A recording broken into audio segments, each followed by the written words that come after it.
Bismillahirrahmanirrahim. Assalamualaikum warahmatullahi wabarakatuh. Alhamdulillahi rabbil alamin. Wassalatu wassalamu ala ar-rasulil amin. Sayyidina Muhammadin wa ala alihi wa sahbihi wa ummatihi ila yaumiddin wa ba'du. Pemirsa, saudara-saudariku dimanapun Anda berada, berjumpa kembali dalam program Aku Suka di hari ke-26 di bulan Ramadan tahun 1441 Hijrah. Alhamdulillah, bersyukur pada Allah Subhanahu wa taala, kita telah diberikan kesempatan untuk beribadah sampai di hari ke-26 di bulan Ramadan ini. Semoga kita semua tetap semangat, mengencangkan ikat pinggang, memburu kemuliaan penghujung Ramadan ini yang belum tentu ditemukan di tahun berikutnya dengan perlombaan kita akan ajal yang boleh jadi kapan saja bisa menjemput. Pun demikian, semoga Allah Subhanahu wa taala berkenan menerima seluruh amal ibadah yang telah kita tunaikan hingga di hari ke-26 ini. Saudara-saudariku, hari ini kita akan belajar sesuatu yang sangat penting dan begitu menentukan apakah ibadah siam yang kita tunaikan dan telah kita tenun dengan lelah dari hari pertama setidaknya sampai hari ini mendapat penerimaan di sisi Allah Subhanahu wa taala berdasar keterangan firman Allah di Al-Qur'an, penjelasan Rasulullah dalam hadis-hadisnya, atau boleh jadi kita masih terus berjuang untuk bisa mendapatkan penerimaan terbaik di sisi Allah Subhanahu wa taala. Pertanyaannya, apa indikator keberhasilan siam seseorang dalam narasi Al-Quran dan sunnah Rasulullah SAW? Itu yang akan kita coba turunkan dalam pembahasan Aku Suka di episode ini. Baik, dengan cepat kita berikan keterangan indikator keberhasilan puasa atau ibadah siam Ramadan. Baik teman-teman, dimanapun Anda berada, hal yang paling menarik dari uraian Al-Quran ialah senantiasa memberikan satu informasi secara terukur, lengkap, simultan, dan yang paling luar biasa, dan ini menunjukkan keistimewaan Al-Quran, tidak pernah menyisakan celah dalam keterangannya. Diberikan sebuah perintah, disampaikan dengan jelas cara mengeksekusinya, disampaikan tantangannya, solusinya, persoalan-persoalan yang mungkin terjadi saat penunaiannya, plus demikian pula ukuran keberhasilan dalam penunaiannya. Lalu dirinci dalam hadis-hadis Nabi SAW dan bisa diamati pengamalan tersebut dalam proses ibadah yang pernah ditunaikan oleh umat di masa Rasulullah SAW sampai ke kita dalam era saat ini. Baik, kita turunkan pertama dalil dasar tentang indikator keberhasilan siam Ramadan dalam Al-Quran, surah kedua Al-Baqarah dalam rangkaian ayat puasa di akhir ayat 183 plus akhir ayat 185. Kita mulai dulu dengan cepat pada bagian pertama. Ayat 183 di surah yang kedua, surah Al-Baqarah, sebagai dasar kewajiban siam Ramadan yang kita tunaikan. Baik, mari kita baca cepat. Bismillahirrahmanirrahim. Ya ayyuhalladzina amanu kutiba alaikumus siyam. Duhai seluruh orang-orang yang telah menyatakan dirinya beriman kepada Allah Subhanahu wa taala. Ayo dipakai rumus gramatikalnya. Baik dia tengah merasa dekat dengan Allah, ataupun merasa standar saja, ataupun sedang jauh dari Allah karena perbuatan maksiat yang pernah ia kerjakan, tapi ia masih merasa beriman.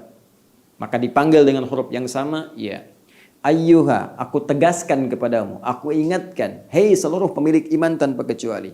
Kutiba alaikumus siyam, mulai sejak ini diwajibkan atas kalian menunaikan ibadah siyam kama kutiba alal ladzina min qablikum, seperti orang dulu pun memiliki kewajiban yang sama untuk menunaikan ibadah puasa itu. Perhatikan ujung kalimatnya, la'allakum tattaqun. Ya.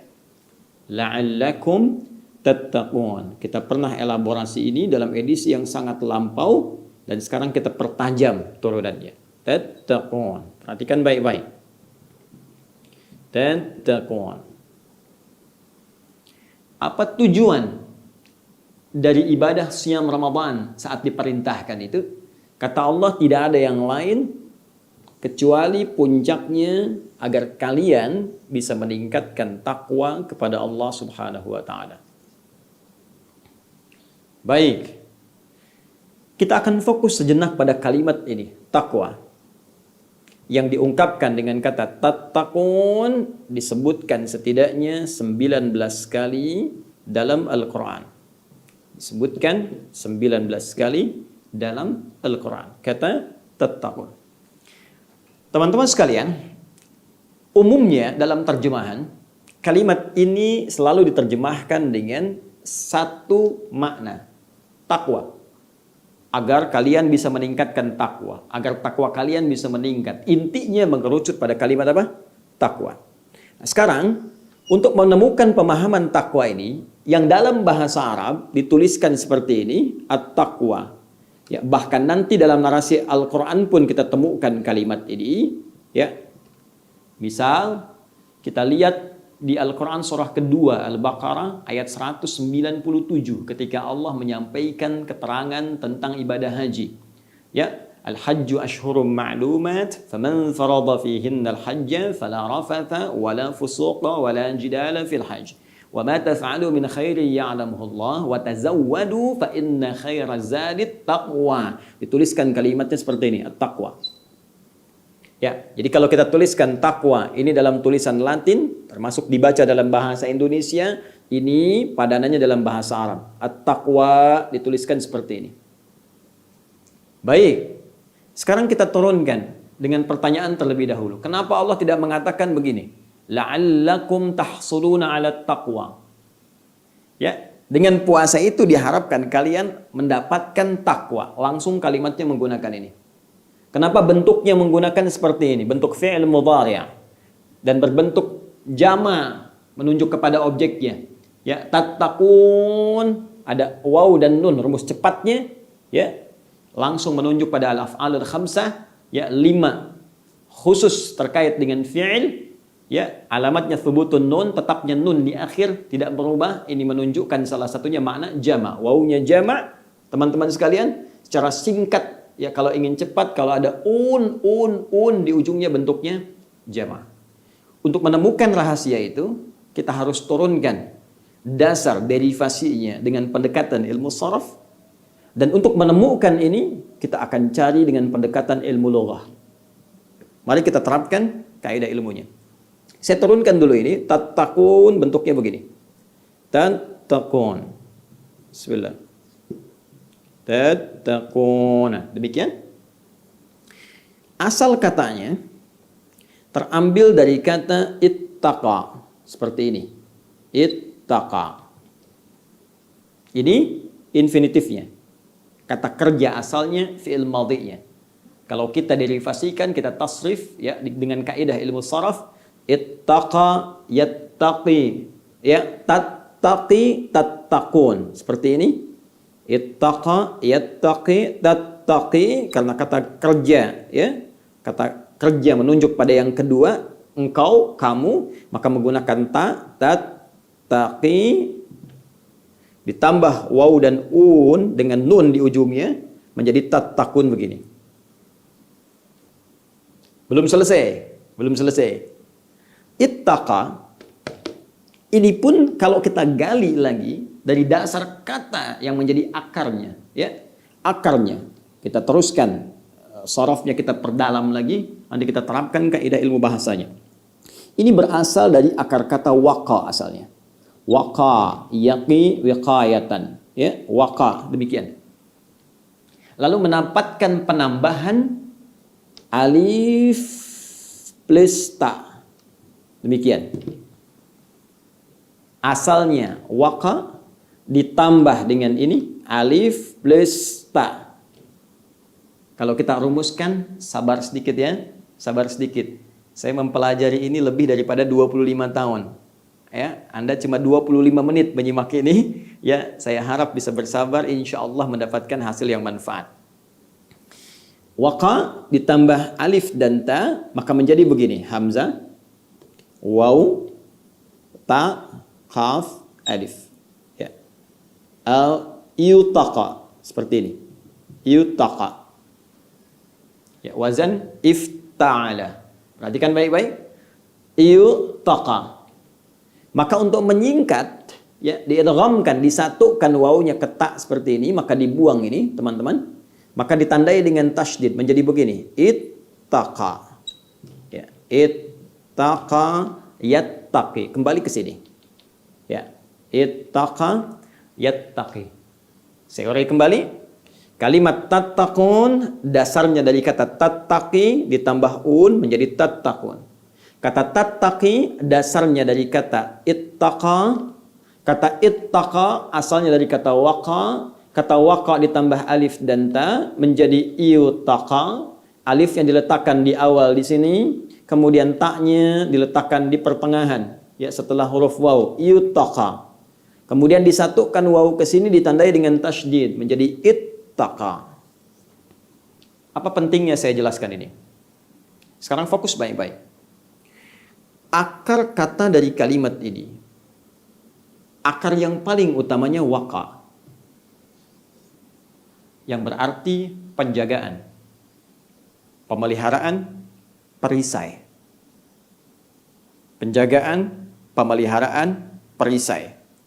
Karena itu dari sini ditemukan kata masdarnya waqa yaqi wiqayatan, waqyan, ya, wa wiqayatan, seperti ini. Al-wiqayah, wiqayah,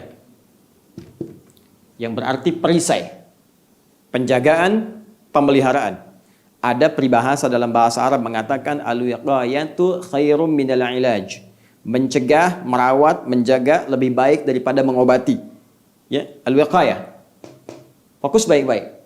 Jika kita tambahkan dari kata kerja asal ini alif dan ta awalan, ya, dan sisipan di tengahnya ini disisipkan oleh kita, maka fungsi alif dan ta ini dalam kaidah ilmu sharaf itu punya 3 arti. Bisa al-ishtirak, bisa al-ittikhadz, bisa at-takhyir. Yang paling sesuai kalau Anda mengaji di ilmu sharaf untuk menerapkan kaidah ini, maka kita bisa ambil dengan terapan al-ittikhadz. Ittikhadz itu mengambil fungsi dari asalnya. Ya, jadi diambil fungsi akar kata awalnya diterapkan dalam konteks yang akan disampaikan. Contoh begini, ya. Ini dari kata waqa artinya menjaga, ya. Memelihara, punya perisai. Lalu saya terapkan alif dan ta, ya, untuk menerapkan fungsi ittikhadz seperti ini. Mengambil sesuatu dari fungsi asalnya. Saya katakan ittaqa. Sambung dengan kalimat ittaqal jundiyu, misalnya ittaqal jundiyu, ya, seorang tentara mengambil perisai, ya, mengambil perisai dipakaikan pada dirinya, ya. Jadi dari kata waqa ditambahkan alif dengan ta untuk menunjukkan makna mengambil sesuatu dari asal katanya. Asal katanya waqa berarti perisai, memelihara, menjaga. Ittaqa mengambil perisai atau penjagaan diterapkan pada badannya, diterapkan pada dirinya.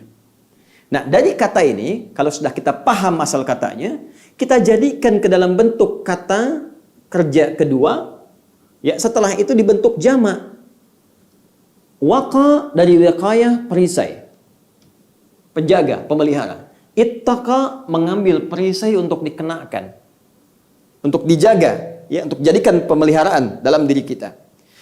Tattaqi, kamu mencoba untuk mengambil perisai, kamu terapkan pada dirimu untuk memelihara, menjaga dirimu. Kalau banyak, tattaqun, kalian. Kalau enggak kita batasi, jadikan umum, tattaqun saja. Jangan batasi yang ada di masjid saja, yang ada di rumah saja, yang ada di kantor saja. Kita buat umum, tattaqun. Maka artinya secara spesifik, kalian berusaha mengambil perisai untuk diterapkan pada dirimu agar menjaga, memelihara engkau dalam kehidupan.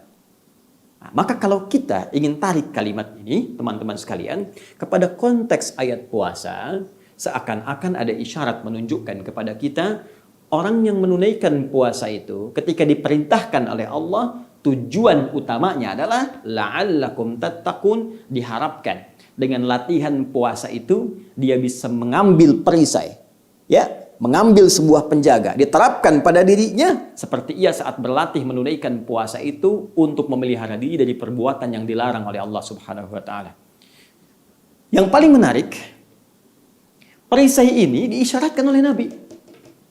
Ya, dalam hadis beliau dikutip oleh Al-Imam Al-Bukhari di Kitabus Shiyam, nomor hadis yang pertama itu. Kata Nabi, as-siyamu junnatun. Masih ingat uraian kami di awal-awal pertemuan yang lalu? As-siyamu, fokus. As-siyamu junnatun. Masya Allah. Di ayat ini, Al-Baqarah 183, kutiba alaikumus siyam, ujungnya la'allakum tattaqun. Di hadis Nabi, as-siyamu junnatun.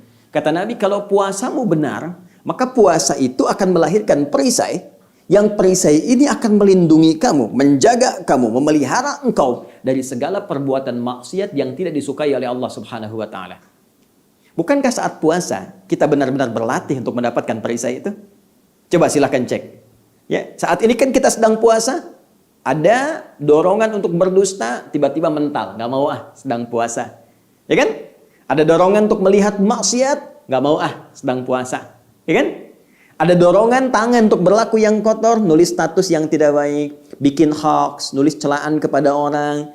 Ya, maka hati Anda akan berkata, kalau puasanya benar, karena kalimat Nabi-nya, kalau puasanya benar, as-siyamu, jika puasa itu ditunaikan sesuai ketentuannya, alif lamnya dibaca, ya, sesuai aturannya, junnatun, maka ia akan melahirkan perisai yang tak tampak. Jika puasanya benar, maka tangan akan mencegah, ya, mata akan mencegah, telinga akan mencegah dari semua perbuatan yang dilarang oleh Allah Subhanahu wa taala. Apa hakikat yang menjadikan semua fungsi tubuh mencegah ini? Junnah, perisai yang tak tampak tadi. Jadi Anda bayangkan kalau 30 hari dilatih, latihannya benar, itu kata Allah, tattaqun, kamu pasti punya perisai itu. Kamu punya wiqayah dalam dirimu. Sehingga keadaan saat kita puasa, auratnya bisa diterapkan pasca puasa. Itulah sebabnya kalimat yang menggunakan fi'il mudhari. Nih, ada tak di depannya. Masih ingat rumus fi'il mudhari? Anita. Ya, anita, hamzah, nun, kemudian ya dan ta. Anita, sepanjang ada 4 huruf ini, hamzah, nun, ya, ta, maka maknanya mudhari setidaknya punya 3 pendekatan dalam bahasa Inggris. Present, continuous, and future. Sekarang, terus menerus, nanti, sampai kapanpun, future, sampai ke masa depan, sampai berpulang kepada Allah Subhanahu wa ta'ala. Jadi, ini kalimat indah dalam Al-Quran. Orang yang benar puasanya itu kata Allah, jangankan saat puasa, jadi bukan saat puasa saja indikator keberhasilannya. Bukan saat puasa nggak korupsi, saat puasa nggak bikin hoax, saat puasa nggak mencela, ya. Saat Ramadan libur maksiat, saat Ramadan libur kriminal, ya. Bukan saat itu saja, tapi nanti nilai Ramadan ini bisa diterapkan pasca puasa. Karena itulah ketika Allah menggunakan fi'il mudhari dalam firman-Nya menyebutkan tattaqun, ingin memberikan isyarat jangan dilihat keberhasilan puasa saat itu ditunaikan saja. Nanti lihat ya progresnya. Lihat bagaimana progresnya. Apakah hari pertama masih bertahan di hari kedua sama dengan hari ketiga, demikian hari keempat sampai hari ke-26. Cek. Amal soleh masih bagus? Meninggalkan maksiat masih dilakukan? Ya, tinggalkan maksiat, kerjakan amal taat. Ketika ini bisa kita kerjakan dengan konsisten, belum selesai waktunya. Lihat pasca Ramadan. Begitu pasca Ramadan, aura ini masih kita dapatkan. Jadi lebih baik. Maaf, telinga jadi punya kontrol yang hebat. Ya, pada maksiat sudah nggak mempan. Mendengar sesuatu yang buruk, gibah, nggak suka. Mata melihat tayangan yang nggak bagus, sudah nggak suka. Nah, kalau Anda mendapatkan itu, jadi tanda pertama bahwa puasa kita dinilai berhasil oleh Allah Subhanahu wa taala. Ya. Dinilai berhasil. tinggal kita jaga sampai kita pulang menghadap Allah Subhanahu wa taala. Karena itulah ketika setiap taklim dibuka, bahkan setiap khutbah Jumat, Nabi kan sering mengutip Ali Imran itu. Quran surah ketiga ayat 102.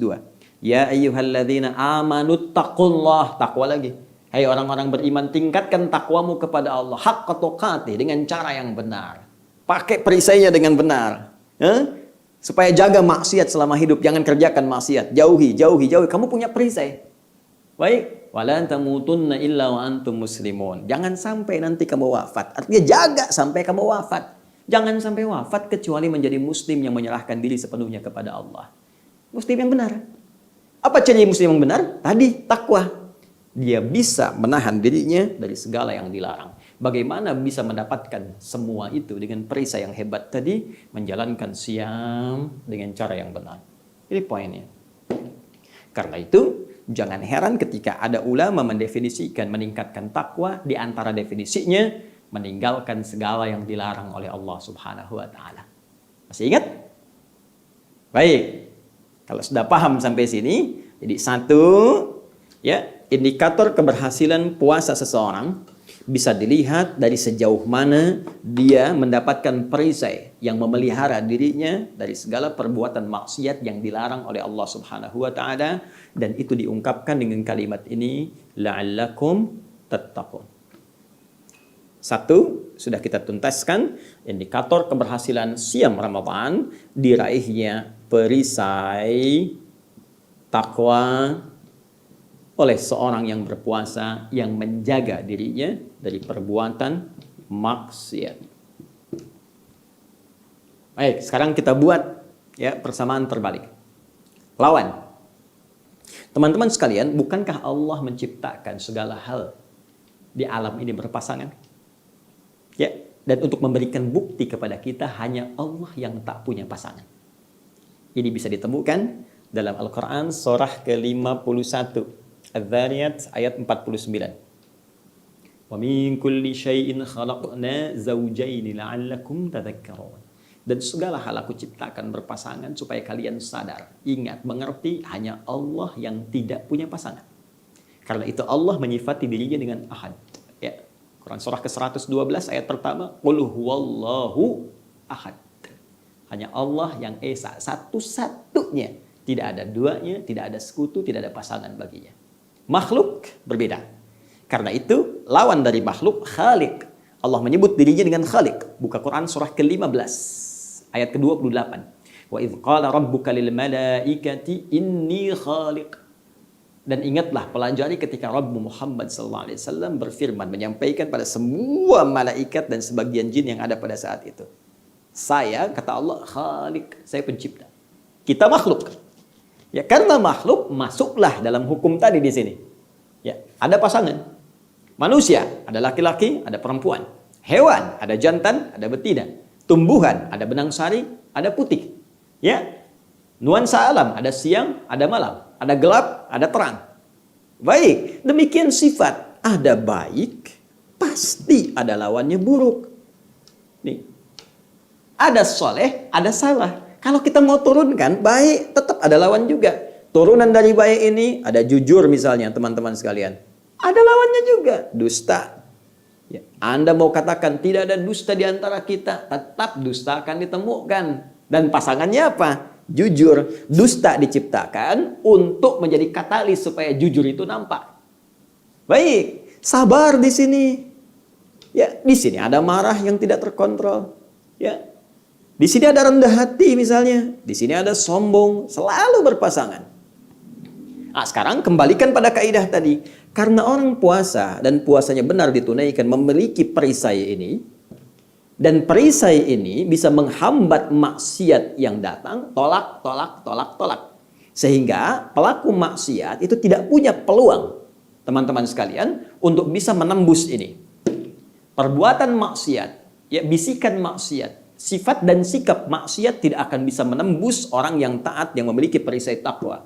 Karena maksiat membawa ini, sifat-sifat buruk, dan ini tidak tembus. Kalau sudah tidak tembus, maka konsekuensinya yang ini akan naik lawannya. Ya, pasti akan naik. Sederhana prakteknya.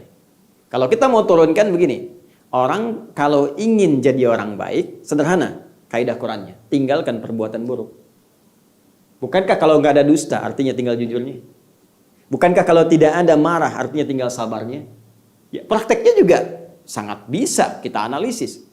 Orang yang tidak pernah berkata kotor, karena tidak ada kosakata kotor, kan artinya dia tinggal punya kosakata yang baik saja.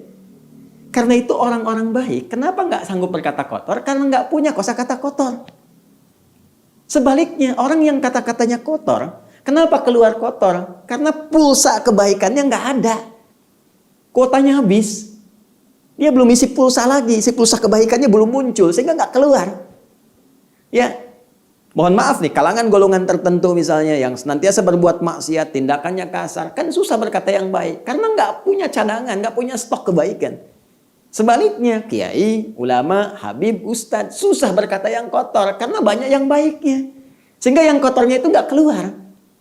Jadi kalau ada seorang ustadz kata-katanya kotor misalnya, ya senang misalnya pada hal-hal yang tidak dibenarkan oleh syariat, ada celaannya, ada makiannya dan sebagainya, patut dipertanyakan.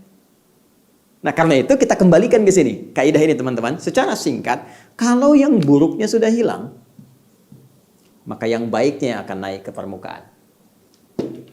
Ya, karena itu sifat takwa kalau sudah punya perisai secara otomatis akan mendorong yang baik muncul ke permukaan, naik ke atas. Ya, sehingga dengan itu mudah bagi dia menunaikan segala jenis-jenis ketaatan. Inilah yang menjadikan redaksi orang takwa di Al-Quran sering disikapi dengan mudah menunaikan amal soleh. Silahkan cek. Kalimat takwa pertama ada di Quran surah kedua, ayat kedua sampai 5. Anda perhatikan betul kalimatnya. Dzalikal kitabu la raiba fi hudal lil muttaqin. Isi Al-Quran itu jangan diragukan, ya, kandungannya. Jangan diragukan seluruh informasinya. Jangan diragukan semua isinya. Dan dia akan memberikan petunjuk pada orang takwa. Siapa orang takwa dimaksud? Lihat ayat 3-nya. Alladzina yu'minuna bil ghaib wa yuqimunas shalah. Yaitu orang yang senantiasa berusaha meningkatkan imannya kepada Allah walaupun Allah belum tampak dalam pandangannya saat di dunia. Allahu Akbar. Lalu dia mudah sekali untuk meningkatkan salat dengan cara yang benar. Mudah mengerjakan salat. Wa mimma razaqnahum yunfiqun. Mudah untuk berinfak. Walladzina yu'minuna bima unzila ilaik. Mudah berinteraksi dengan Al-Qur'an. Ya, wa ma unzila min qablik, yakin dengan kitab-kitab sebelumnya yang diturunkan pada sebelum Nabi Muhammad SAW. Nabi-nabi sebelum beliau. Ya, wa bil akhirati hum yuqinun. Kemudian mudah mendekat kepada Allah untuk meraih akhirat yang baik. Yakin dengan hisab, yakin dengan ketentuan akhirat. Tuh. Jadi orang takwa itu terbebas dari maksiat, mudah mengerjakan yang taat, bebas dari yang buruk, dekat dengan yang baik, jauh dari yang salah, dekat dengan yang saleh. Karena itulah teman-teman sekalian, ulama kita secara mudah menyimpulkan kata takwa ini dengan kalimat menjalankan perintah Allah dan menjauhi larangannya. Nah, kalimat itu asalnya dari sini. Dari analisis ini. Ya, kita yang awam tuh tinggal ambil aja. Sedangkan ulama kita yang belajar menggali sampai di sini. Lihat bahasanya dari sini, ambil dari sini, ketemu di sini. Kadang ngafalin tasrif dulu, ya. Fa'ala yaf'ilu fa'lan fahuwa fa'ilun, ladzaka maf'ulun, fa'ala yaf'ulu, fa'ala yaf'alu. Ya, tambah ini, tambah itu, tambah 2 huruf, tambah 3 huruf. Apa manfaatnya melahirkan makna ini? Kita tinggal ambil kesimpulannya. Melaksanakan perintah Allah, menjauhi larangannya. Tapi bagaimana mendapatkan itu secara sempurna? Ini analisisnya. Dan momentum yang paling bagus saat puasa. Untuk bisa menghadirkan nilai takwa dalam diri kita, puasa itu momentum sangat dahsyat. Makanya kalau Anda nggak serius Ramadan tahun ini, Allahu Akbar, rugi. Karena nunggunya tahun depan lagi, setahun lagi. Itu pun kalau masih hidup. Makanya manfaatkan. 4 hari ke depan teman-teman. Masih ada peluang kita untuk menjadi orang takwa. Kan kita tidak tahu kapan kita berpulang. Indah begitu berhasil kemudian wafat misalnya. Dan wafat dalam keadaan status orang takwa. Ya. Karena itu kesimpulan cepat menjalankan perintah Allah, menjauhi larangannya diambil dari analisis ini. Ketika serius menjalankan puasanya, lahir perisai takwanya, dengan perisai ini hilang keburukan-keburukan sehingga ditinggalkan maksiat yang Allah larang, muncul kebaikan-kebaikan sehingga mudah mengerjakan kebaikan yang diperintahkan. Ini asalnya. Kalau ini sudah berhasil secara otomatis teman-teman sekalian, nih kebaikan datang, naik, keburukan hilang, tenggelam. Maka muncul sifat baru. Ya, sifat baru. Apa sifat baru itu? Itu yang disebut dengan nama ini, at-taqwa. Sebab kalau kita mau konsisten dengan tasrif, tasrifnya berbunyi begini. Waqa yaqi wiqayatan aw waqyan. Karena itu nanti Ibnu Sidah misalnya menyebutkan asal kata takwa ini, teman-teman sekalian, tulisannya begini, waqwa katanya. Waqwa. Kemudian diganti wawunya dengan ta menjadi takwa. Ya, Al-Azhari menyebutkan begini, asalnya taqya. Ya. Kemudian karena ini asalnya waw, maka ya-nya diganti jadi waw, takwa. Kemudian alifnya menyesuaikan menjadi seperti ini. Takwa. Tapi terlepas kalau kita gali, bisa banyak referensi, bisa rumit juga, terlepas dari perbedaan-perbedaan tasrif ini, mereka semua sepakat bahwa takwa ini isim. Ismun. Dalam kaidah bahasa, ada ismun, ada musamma, itu beda. Musamma yang diberi nama, ismun nama tersendiri yang lahir dari satu sifat atau keadaan tertentu. Ya, asalnya bentuknya dari waqa, yaqi, wiqayatan, waqyan. Masdarnya waqyan, wiqayah. Ketika itu kemudian ya berderivasi bahkan bertransformasi dari waqya menjadi takwa. Takwa ini menjadi nama tersendiri ketika terkumpul semua sifat-sifat tadi. Ini kalau masih berjuang, masih wiqayah tadi ini. Kita sekarang berjuang nih dalam puasa, masih wiqayah, berusaha mendapatkan perisai. Ini junnah yang disebutkan Nabi SAW. Kalau sudah dapat, ukur. Bisa meninggalkan maksiat, ya saat ini pasca puasa, maksiat kita tinggalkan semampu kita, taat kita kerjakan semampu kita. Ketika bertahan itu semua sampai menghadap Allah, maka sifat yang dihasilkan tadi membentuk kepribadian. Senang ibadah, meninggalkan segala yang salah. Sifat itu namanya, isimnya takwa. Takwa itu kumpulan kebaikan, nama baru dari sebuah kumpulan kebaikan yang dihasilkan dari perjuangan panjang untuk mendekat kepada Allah Subhanahu wa taala. Karena itu ada yang menyebut takwa sebagai puncak kebaikan. Jadi kalau Anda ingin berikan sifat jujur, rendah hati, sabar dan seterusnya, itu puncak kebaikannya, kumpulan dari semuanya disebut takwa. Karena itulah Rasulullah SAW disebut orang paling takwa di muka bumi karena beliau mengumpulkan puncak kebaikan yang umumnya mustahil atau sangat sulit diraih oleh seorang manusia. Puncaknya mengerucut pada pribadi Rasulullah SAW sehingga disebut teladan di Quran surah ke-33 ayat 21 itu. Laqad kana lakum fi Rasulillahi uswatun hasanah. Dipuji Allah di Quran surah Al-Qalam itu. Wa innaka la'ala khuluqin azim. Bahkan puncaknya dihadiahi oleh Allah surga, diberitakan, diinformasikan sebelum wafat beliau. Ya, dengan turunnya Al-Kautsar itu. Inna a'tainakal kautsar. Allahu Akbar. Bahkan diberikan nikmat di surga sampai beliau puas. Wala sawfa yu'tika rabbuka fatardah. Nah, sekarang evaluasinya sampai hari ke-26 ini, apakah sudah hadir sinyal-sinyal takwa dalam diri kita? Ayo dicek. Sudah hari ke-26. Jangan-jangan sibuk belanja. Awas, jangan-jangan sudah mulai meninggalkan rutinitas ibadah. Al-Quran jarang dibaca lagi. Sholat malam mulai lupa.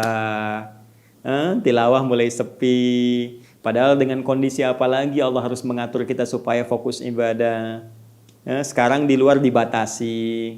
Mau keluar terbatas. Mau jalan-jalan terbatas. Perkumpulan dipersulit. Dalam konteks mempersulit ini, ya, kalau kita lihat dengan iman kita, sesungguhnya bisa kita tarik sebagai peluang untuk apa? Untuk memaksimalkan ibadah yang sekarang kita tekuni. Tinggal 4 hari teman-teman. Kalau momen Ramadan ini habis, semangatnya hilang, beda dengan hari-hari biasa. Ya, karena itu saya menyarankan pada diri pribadi, juga kita semua manfaatkan. Tarik ini. Ya, kalau kondisi memang belum bisa keluar sekitaran rumah, belum bisa ke masjid, rumah kita maksimalkan. Alhamdulillah sebagian tempat sudah bisa ke masjid, masjid maksimalkan. I'tikaf kita malamnya sholat, ikhtiarkan sampai sinyal ini muncul. Sampai begitu buka handphone, ada gambar yang nggak bagus, Allahu Akbar. Biasanya agak lama begitu kan? Lama, ada yang istighfar tapi dilihat terus, astagfirullah, astagfirullah. Ini enggak. Langsung seketika, astagfirullah, ganti. Berarti sinyalnya sudah mulai ada. Sinyal takwa di hari ke-26. Yang dahsyat sudah mulai senang sholat sunnah. Tambah. Rajin baca Al-Quran. Jadi menunjukkan ada keberhasilan. Tinggal, karena ini sifatnya mudhari, ada taknya, jaga ini sampai kita wafat. Sehingga membawa kebanggaan saat pulang kepada Allah Subhanahu wa Ta'ala. Ustaz, apakah semua orang puasa akan mendapatkan ini? Belum tentu. Karena ternyata sebelum kalimat tattaqun ini, Allah mengawali dengan kata la'allakum. Berasal dari kata la'alla, bermakna taraji, penunjuk pada keterangan sesuatu yang bisa dicapai dengan kesungguhan, serius. Ya, seakan Allah ingin mengatakan semua orang puasa berpeluang mendapatkan nilai takwa jika ia serius menjalani tuntunan ibadah dalam puasanya. Serius salat malamnya, serius menunaikan siamnya, serius menjaga diri dari perbuatan maksiatnya, serius dia qiraah Qur'annya, tilawahnya, sampai dengan hafalannya, serius infaknya, serius zakat fitrinya. Ketika semua serius dikerjakan, punya peluang meraih ini. Tapi kalau lengah saja, asal saja, hampa makna, formalitas saja, maka besar kemungkinan belum tentu nilai itu bisa diraih. Nah, teman-teman, tinggal kita cek sampai hari ke-26 ini. Bila itu kita dapatkan, setidaknya jaga sampai dengan titik perjuangan itu berakhir di puncak Ramadan. Ya, insya Allah di bulan ini hari ke-30 selesai kita tunaikan, maka Allah akan berikan tanda langsung diucapkan di lisan kita. Dan jika ini diucapkan dengan lisan yang nyaman, hati yang tentram, semangat yang luar biasa, ini menunjukkan takwa itu sudah bersemayam dalam diri kita, tinggal dijaga. Ya, dan kalimat yang Allah langsung titipkan lewat lisan kita itu langsung pula diberikan turunan ayatnya di paket ayat puasa. Dan itu yang paling dahsyat. Begitu diucapkan akan ada getaran kepada jiwa kita. Nah, pertanyaannya, apa kalimat yang dimaksudkan? Bagaimana saat kita mendapatkannya? Kapan kita mengucapkan itu? Itu yang akan kita gali pada edisi Aku Suka di hari ke-27 esok, insya Allah, tetap di channel yang sama, YouTube Adi Hidayat Official, dan dengan izin Allah Subhanahu wa Ta'ala, kita akan sempurnakan materi kita sampai ke praktek salat Idul Fitri. Apakah di lapang, apakah di masjid, ataukah bagaimana cara menunaikan salat Idul Fitri edisi di rumah saja. Tetap bersambung bersama kami dalam tayangan program Aku Suka hingga Ramadan berakhir dengan izin Allah Subhanahu wa Ta'ala. Semoga Allah menerima siam kita, menerima ibadah kita, mengampuni dosa-dosa kita. Jika ada yang benar dari kultum ini, maka sesungguhnya itu petunjuk Allah untuk segera kita amalkan. Jika ada yang keliru, maka itu mutlak kesalahan saya. Silahkan Anda tinggalkan dan ambil pendapat ustadz lain yang lebih baik yang sekiranya membuat jiwa kita tentram, mampu mendekatkan diri kita kepada Allah Subhanahu wa Ta'ala dan memperluas wawasan kita untuk bisa bersikap baik dalam kehidupan. Subhanakallahumma wa bihamdika, asyhadu an la ilaha illa anta, astaghfiruka wa atubu ilaik, wa akhiru da'wana alhamdulillahi rabbil alamin. Assalamualaikum warahmatullahi wabarakatuh.